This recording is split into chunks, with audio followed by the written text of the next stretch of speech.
Welcome to the P.A.S. Report Weekly Roundup Podcast. The P.A.S. Report provides an honest analysis on the critical issues that matter to you without the biased media filters. Here's your host, Professor Nick Giordano. What's up, everyone? Welcome to a special Campus Forum P.A.S. Report podcast episode. This is your host, Nick Giordano. I'm glad you could join me. Before I bring on the guest, make sure that you follow and subscribe to Campus Forum and the PAS Report. Visit the websites, campusforum.org, pasreport.com. I have a great guest coming on today. I have Campus Forum Higher Education Fellow and Professor Adam Ellwanger joining me. He's the author of Metanoia, and you're going to want to hear what he has to say. So, Adam, so glad you're on the program. We've spoken before. How are you today? Thanks for having me, Nick. I'm doing well. Always a pleasure speaking with you. I had you on the podcast before, and our conversation's great. We always get into what the problem is with academia. And the reason that I wanted to speak with you today is because you are doing a contest. So first, I want you to explain the contest, and then we'll talk about why you felt this contest was necessary. So can you explain the contest for the audience? Sure.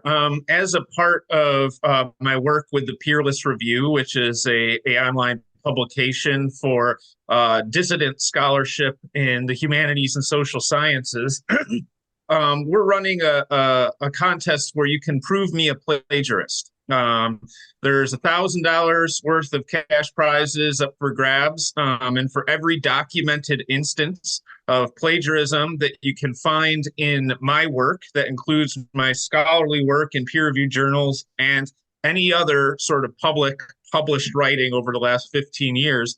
For each documented incident of plagiarism, I'll give away $100 up to 10. And when 10 are claimed, the contest ends. I think the deadline is February 6th. And at this point, we have 0 accusations. So the money's all still there. I'll hold on to it until somebody claims it. All right. So 0 accusations. And we're talking about, when it comes to colleges and academia, plagiarism is like one of the cardinal sins. So what gave you the idea that you felt it was necessary to do this contest? Well, anybody who's been paying close attention to higher education in the past few months has observed what happened with Claudine Gay at Harvard University. Chris Rufo and some other journalists documented repeated instances of plagiarism in her work over a course of years, in different peer-reviewed articles, not all in one place, but this is a pattern that was established. And what really bothered me was that many of Gay's defenders were saying, this isn't a big deal. This is common practice. Everybody does that. And I think that is a smear. And the defenders, I want to make clear, other professors were coming out and defending her, saying it wasn't a big deal. Absolutely. Right. And I think when they say everybody does this, it's common practice, right? It's a smear of the hardworking scholars who, have worked hard to observe what everybody knows are the rules regarding plagiarism and documentation of sources. We've documented that Claudine Gay's administration held students accountable for less flagrant violations of the rules than she herself committed. And I think the contest is a way to prove that, no, it's not common practice. Another argument that some professors are making was that these were just mistakes. These were just slip-ups of hers. And the contest gives an opportunity to maybe prove that, because I've got over 500,000 words in print in some form. You would think if these kind of mistakes are possible, right, that you would find at least one instance somewhere in the 500,000 words that I wrote. So it's an opportunity for participants in the contest to prove me wrong, right? Maybe I did make a mistake. And on top of that, I'll say one more thing, right? It's an honor to have your work be scrutinized by other people. That people take the time to look at your work at all is an honor. And so, when people find errors of the sort that were found in Gay's work, the proper response is not finger pointing and accusations. The proper response is, thank you for pointing this out, right? I want to reward participants in the contest if they can show me where I violated any of the standard rules for citation and documentation. Too often we see these double standards throughout our society, and I want to talk to you about that when we get back from this quick break, Adam. So everyone hang tight. We'll be right back. When things go sideways, you want to be prepared. Protect you and your family. And people are concerned. They might have to go for a long time without food, electricity. That's why I want to introduce you to 4patriots.com. Get preparedness products you could use now, and that could save your life later. My favorite is 4Patriots' new solar generator, the Patriot Power Generator 2000X. It uses the endless free power of the sun to power your lights, your TV, medical equipment, even run your fridge. Plus, it's expandable and comes with a free solar panel. Or you can pick up one of 4Patriots' best-selling survival food kits. Delicious tasting and designed to last for 25 years. They even have kits with real meat. And if the power's out, no worries. Just boil water over fire, simmer, and serve. You're going to enjoy a hot meal and stay safe in a crisis. More smart people than ever are finding 4Patriots. Over 2 million customers trust them, and you might have even seen them on TV. I had the folks at 4Patriots set up a special page for you at 4patriots.com/PAS so that listeners of this podcast can see this week's discounts and deals before they go away. Go to 4patriots.com/PAS, but you gotta hurry because the deals don't last long. So save more money, get peace of mind, and protect you and your family. Go to 4patriots.com/PAS. Welcome back, everyone. Adam, if it comes to your students and you catch one of your students plagiarizing, when I say plagiarizing, I'm talking about lifting paragraphs. I'm talking about presenting ideas as if they're your own as opposed to giving credit where credit is due. Adam, what would you do to a student that was in your class that was caught plagiarizing? Well, the first thing I do is I usually give them an opportunity to own up to it. And I usually do that by emailing them and saying, hey, would you please send me all the sources that you used for this paper? And that nicer than I am. that provides an out for the student where, they can, if they're smart, they can figure out, all right, the jig is up, right? And then just send me the paper, say, hey, I forgot to document this one source, right?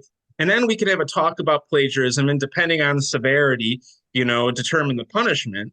But in the event that they don't pick up on what I'm trying to do and give them an out, then which is probably 90% of them. Yes, that's right. At that point, I will have a talk with them, and usually I can fail them for the course, but I'm nastier than that. Here's what I do.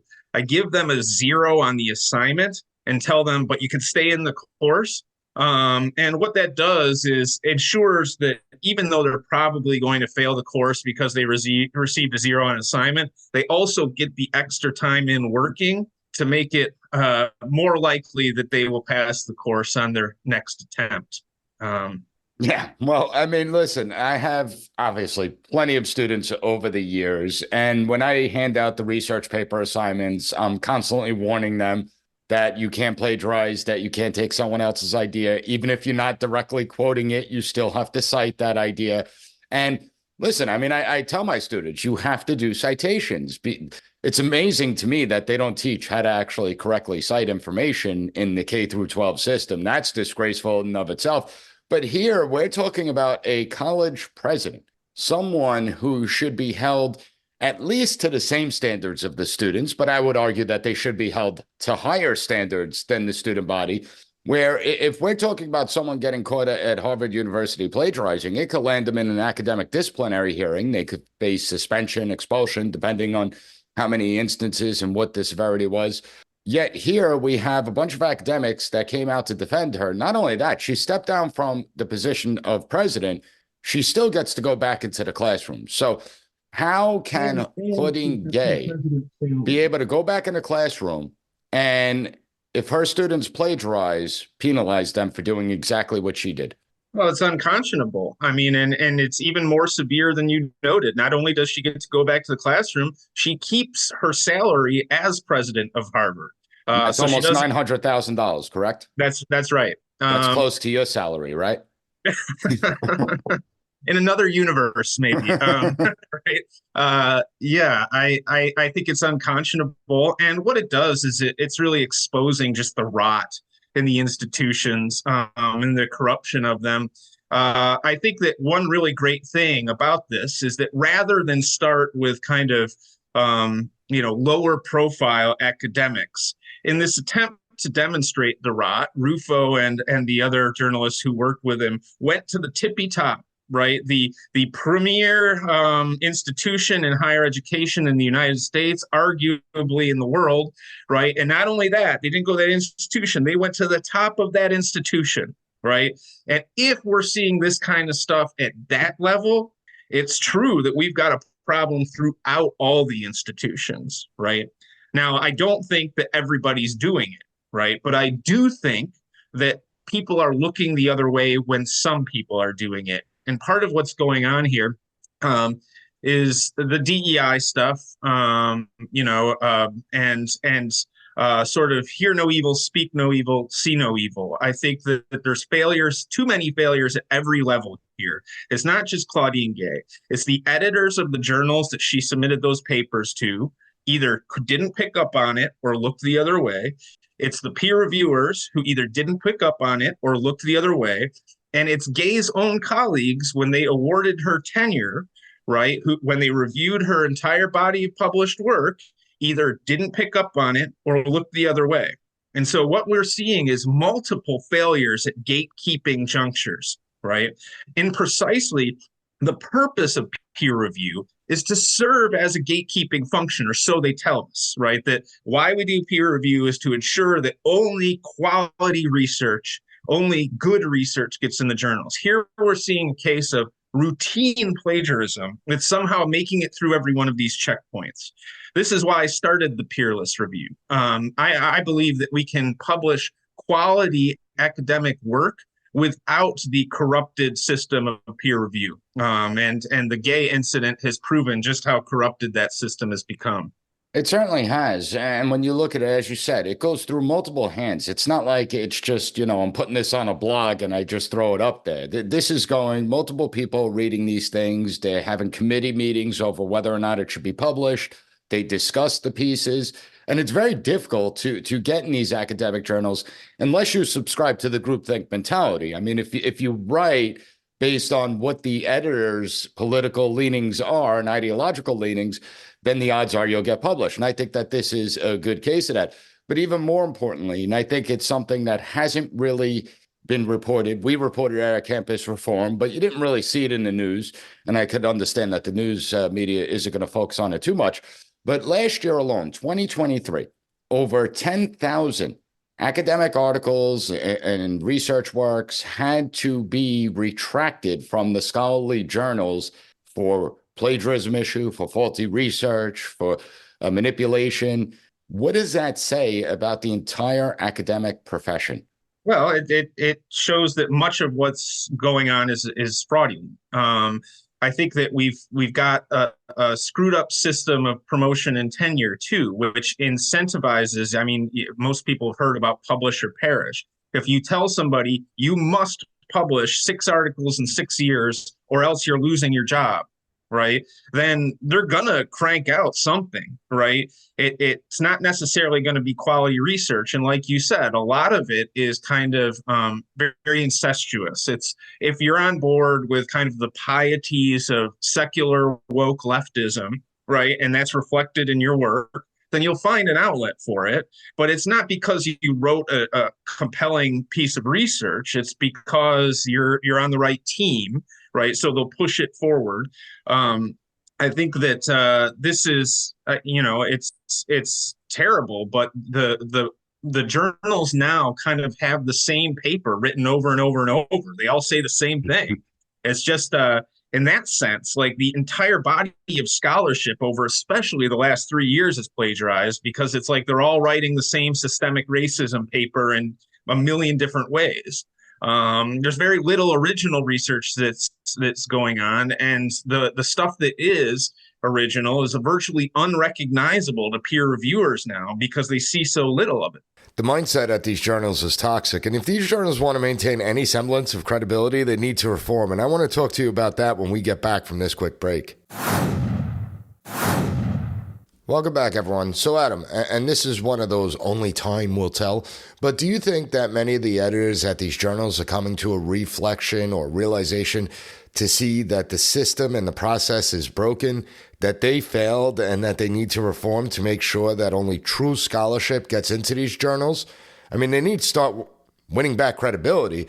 Or do you think that since it didn't receive so much attention and coverage that we're going to see the same old, and the groupthink mentality is going to persist throughout these journals? I don't think it can be reformed, and I'll tell you why. It's because there's a whole other level of incestuous behavior here. Here's how it works.